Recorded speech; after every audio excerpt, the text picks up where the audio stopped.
Think we're on. All right. Hello, everyone, and welcome back to another episode of the Urban Files, where we discuss the latest developments in cities that we live, work, and play in. So, one of the major developments that happened from a North American city standpoint was that in 2018 or 2019, roughly, the Think we're on. US, Canada, and Mexico were awarded the 2026 FIFA World Cup hosting rights. This is the first time that there was a multinational selection of countries for the World Cup since 2002, when Japan and South Korea did the hosting. So, what happened that was especially exciting was from 23 finalist cities, they selected 16 finalist stadiums from that group. And that was amongst Canada, the US, and Mexico. And so, Max, what were your initial thoughts on the announcement that was happened there? Well, we went back and forth a lot before the announcement to discuss our thoughts, share our predictions. If you're part of the Urban Files Facebook group, you'll see that we both were pretty close. I I was hedging my bets a little bit that they might select 11 cities, uh, and which they ended up doing. And of those 11, then I hit 10 of them. And Not I bad. got 8 of my 10 correct. So Max came out on top. We both did pretty well. We had some pretty good insights into where they were potentially going to choose. And I mean, I just say that to say that in my opinion, there weren't any shocking selections. Everything kind of made sense. Uh, Perhaps the big surprise could be Kansas City being selected, being a smaller Midwestern city. That could be seen as a surprise. But once Chicago pulled out, there was a hole there for somebody to fill in Kansas City. Makes sense. Yeah, I mean, definitely serving that large market of fans in the Midwest that potentially travel to games. So before we go any further, I just wanted to share for those of you that were not watching this event and following it as intently as we were, what happened and which cities were chosen. So again, there were 3 countries and they divided it up into 3 regions. They had 5 stadiums, I believe, in the West that were selected, 6 in what was the middle of North America, and 5 stadiums that were selected in Eastern North America. And so there were 2 stadiums selected in Canada. BC Place in Vancouver, which hosted the 2010 Winter Olympics closing and opening ceremonies, and BMO Field in Toronto, which is the home of Toronto FC. In Mexico, they selected 3 venues: Estadio Azteca in Mexico City, which is considered one of the kind of cathedrals of football It's or it's soccer in general. it's the only venue on this list that has hosted World Cup games in the past. Yes, and I believe it actually hosted 2 former World Cup finals, right, in 1970 and in 1986. I believe it may have also been present for the infamous Hand of God game from Diego Maradona. Yeah. So Estadio BBVA in Monterrey, which arguably is probably the most scenic stadium on this list. It has a major mountain that is right backing up from one side of the stadium that provides a gorgeous view for fans. So if you haven't seen pictures of that one, I definitely recommend looking it up. And kind of related to that subject, you have Estadio Akron in Guadalajara, Mexico, which actually was made to look like a volcano from the outside. So that was pretty neat. In the United States, as Max pointed out, there were 11 stadiums selected. MetLife Stadium, which had been rumored to be the site of the final, they still haven't announced anything official on that. That's in the New York City area, East Rutherford, right outside of the city. AT&T Stadium, one of the more modern stadiums, Jerry's World, got selected in Dallas area. Arrowhead Stadium, of course, the smaller market city in the group, or one of the smaller markets chosen in the Kansas City area. NRG Stadium in Houston, which that provides a significant connection to Latin America from the airport and in terms of the populace there, which is good. Mercedes-Benz Stadium in Atlanta, which is a gorgeous, gorgeous modern structure right in downtown Atlanta. There was SoFi Stadium, the most expensive stadium in the world, in Inglewood, which is selected. There was Lincoln Financial Field, often a site of the Army-Navy game, and kind of getting into that northeast Acela corridor, where it's kind of close there to the northeast. Then you had Lumen Field in Seattle, a second edition in Pacific Northwest, and an area that in the U.S. has kind of been the most popular American soccer market. You had Levi's Stadium, which is really a misnomer that it's San Francisco. It's almost more like Santa Clara and San Jose, but that got chosen, and their beautiful Bay Area weather should be representing. You had Gillette Stadium in Foxborough, actually, kind of about 45 minutes by train or drive outside of Boston City. And last but not least, you had Hard Rock Stadium in Miami, the home of the Dolphins and the Miami Hurricanes, which provides a Florida market. And I look forward to seeing the fan zone there along Ocean Drive in Miami Beach. So, Max, those are all of the stadiums. What were some of the things that, or one or two things that you liked, and what were you maybe wishing would have gone differently? Sorry, I muted myself because of the ambient noise here. I guess I'll just start with the last venue you mentioned, Hard Rock Stadium. Pretty excited about this one with the new renovations. I think it's really going to be a spectacular venue from sort of the fan perspective, I guess. It's can you hear me okay? Or is it? Yes, you're good. You're good. Don't know. But yeah, I think the fact that Miami was passed over in the previous U.S. World Cup in '94, this is a chance to kind of redeem that situation. The city can redeem itself. Of course, we know it's great at hosting major sporting events. So finally getting the World Cup will be the pinnacle of that. I guess just along those lines then, where Miami won, I think Orlando just couldn't stack up because they probably weren't going to pick two cities in Florida. 94, Orlando was the host and Miami wasn't.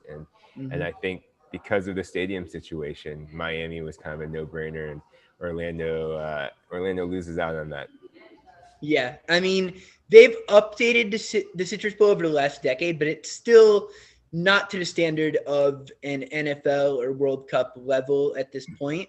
And I think the big thing is, I mean, if you want to go to like the bowl games in January, that's a great stadium to be at. But in July for the World Cup, Florida is going to be hot anyways, but without any shade canopy, that just would be rough for the players, rough for the fans. And yeah, I think that had to have factored in, because certainly Orlando, as an international brand, it certainly has that cachet.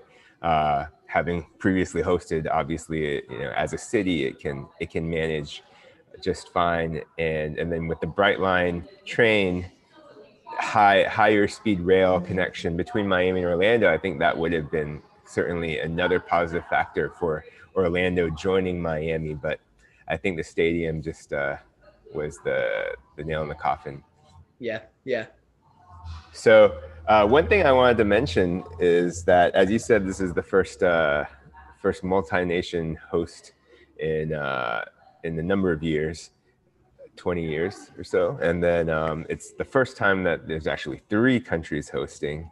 And of course, this is possible in part because the World Cup is going to be expanding to 48 teams, 48 countries for the 2026 games. And so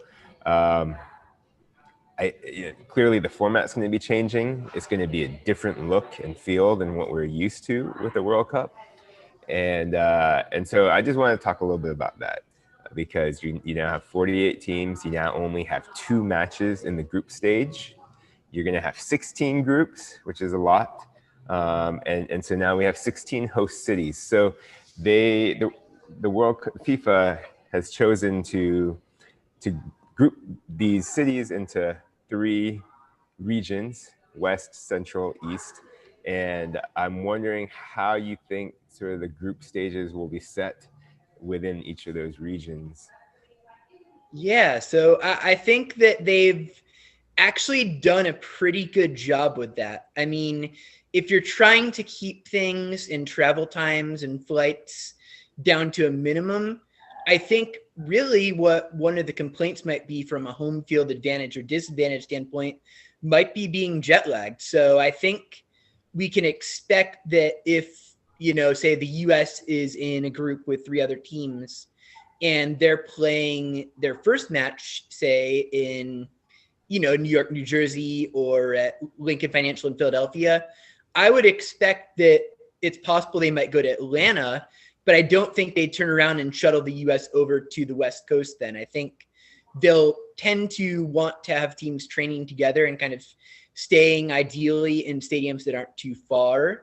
I think it's a massive World Cup from a geographic standpoint. I mean, when we're talking about Qatar, we're talking about 8 stadiums that are basically – I actually Googled it. You could drive to all 8 stadiums in about a 2-hour loop.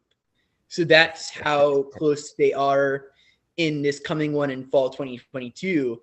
So I think that will help. And I think it will probably help maybe from a fan perspective that like, if you're on the West Coast going between like Seattle and Vancouver, hopefully hint, they can have some international Amtrak service going between some of those places and make it easier to navigate.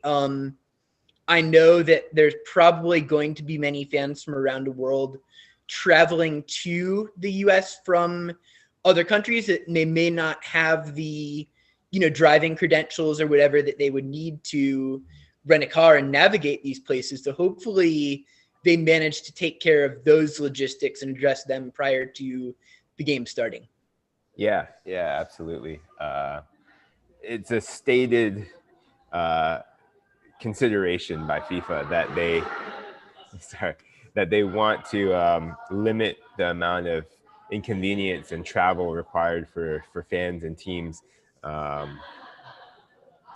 So you can't always take what FIFA says at face value, but it does seem that they do try to do that historically. Having teams compete in the same couple cities, same general region. And so I'm thinking that as we see the 16 groups spread out throughout the continent, within one group, the games will probably be staged in no more than 2 cities. And then once you reach the knockout round, I think in the beginning, they'll try to keep those knockout rounds as close to home base as possible. Yeah. Well, teams, as I understand it, often have like a home field almost that they practice at and kind of get ready for matches at and all that stuff. And that will be, like I would imagine even with some of the Mexico, I don't know how much of the kind of knockout rounds Canada and Mexico will be hosting, but I imagine even that eventually will need to be whittled down to where, maybe you have Azteca and maybe the Guadalajara or Monterrey Stadium hosting one knockout round, and you have like the Northeast Corridor hosting another one. So that way it's obviously, you'd like to spread out the games, but without, at the expense of, negatively impacting level of competitive balance. Yeah. I mean, talking about this format change, I'm a little bummed about the fact that there's only 2 group stage matches. It's so ingrained in me to have 3 that this feels incomplete in a way.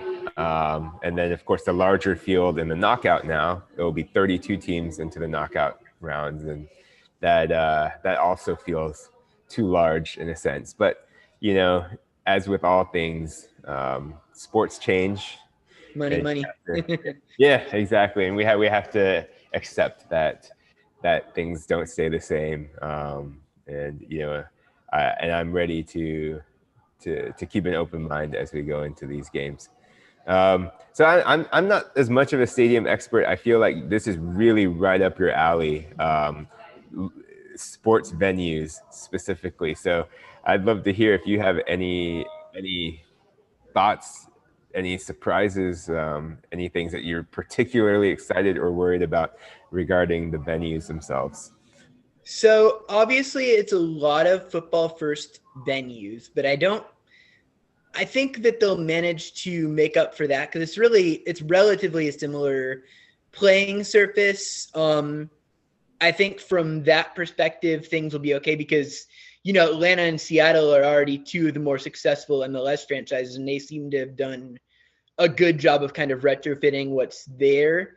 I guess a disappointment from my end would be that there weren't more downtown venues. I know we've kind of spoken to this, and I know some of the cities will still have that kind of festive atmosphere either way.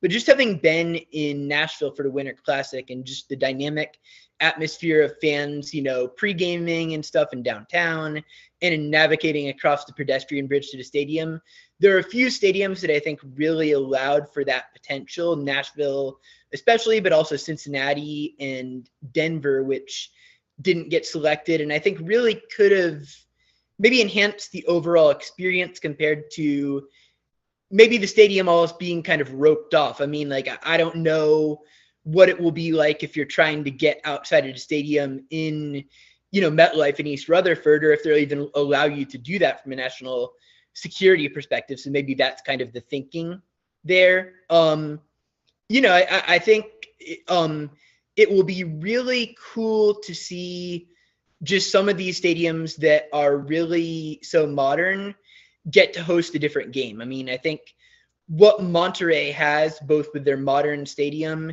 and the views it provides, I think that will be pretty epic for what's going on there. And I think, having some world stage stadiums like SoFi and Mercedes-Benz especially, I think is a perfect combo with that ultra modern appearance and the fact that it's right downtown. I think that will create a really special scene and a showcase for, both those stadiums and those cities.